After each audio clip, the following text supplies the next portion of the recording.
वलांडीत ईद उल फित्रची नमाज मोठ्या उत्साहात संपन्न। जगात अमन सुख शांतीसाठी हाफिज इब्रिल आलम यांनी केली दुवा।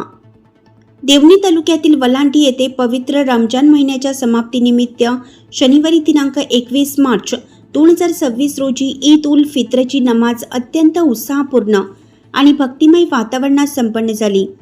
गावातील मुस्लिम बांधव मोठ्या संख्येने एकत्र येत सकाळी 8:30 वाजता वलांडीच्या मुख्य मस्जिद मरकज येथून एकत्र जमा होऊन निलंगा उदगीर राज्यमार्गावरील ईदगाह मैदानावर नमाज अदा करण्यासाठी मोठ्या संख्येने जमले होते।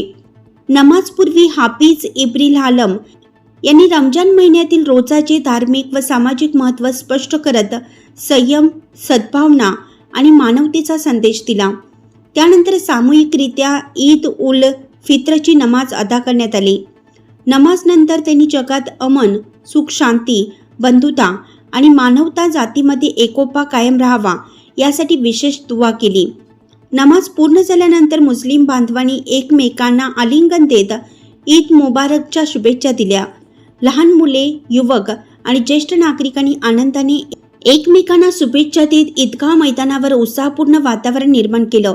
तर काही मुस्लिम बांधवांनी वलांडी येथील कवठाळ रोडवरील जुन्या ईदगाह मैदानावर मौलाना मोहम्मद रजा यांच्यामार्फत नमाज पठण करून त्यांनीही जगात सुख शांती समृद्धी लाभून मानवजातीला एक सुखाचा समृद्धीचा राहण्याचा संदेश दिला। तेथेही शासनाच्या वतीनं मुस्लिम बांधवांना ईदच्या शुभेच्छा दिल्या। या प्रसंगी महसूल प्रशासनाने मंडल अधिकारी बालाजी केंद्रे, पोलीस प्रशासनातील अधिकारी व कर्मचारी तसेच स्थानिक प्रशासनाचे प्रतिनिधी उपस्थित राहून मुस्लिम बांधवांना ईदच्या शुभेच्छा दिल्या। कार्यक्रम शांतता, शिस्त आणि सामाजिक सलोख्याच्या वातावरणात पार पडला। ईद उल फित्रच्या निमित्ताने वलांडी गावात धार्मिक ऐक्य, परंपरा, आदर आणि बंधुभावाचे सुंदर चित्र पाहायला मिळालं, अशी भावना नागरिकांनी व्यक्त केली। विस्तार न्यूज महाराष्ट्रासाठी संपादक अजित सौदागर। चालू घडामोडी पाहण्यासाठी विस्तार न्यूज पाहत राहा। धन्यवाद।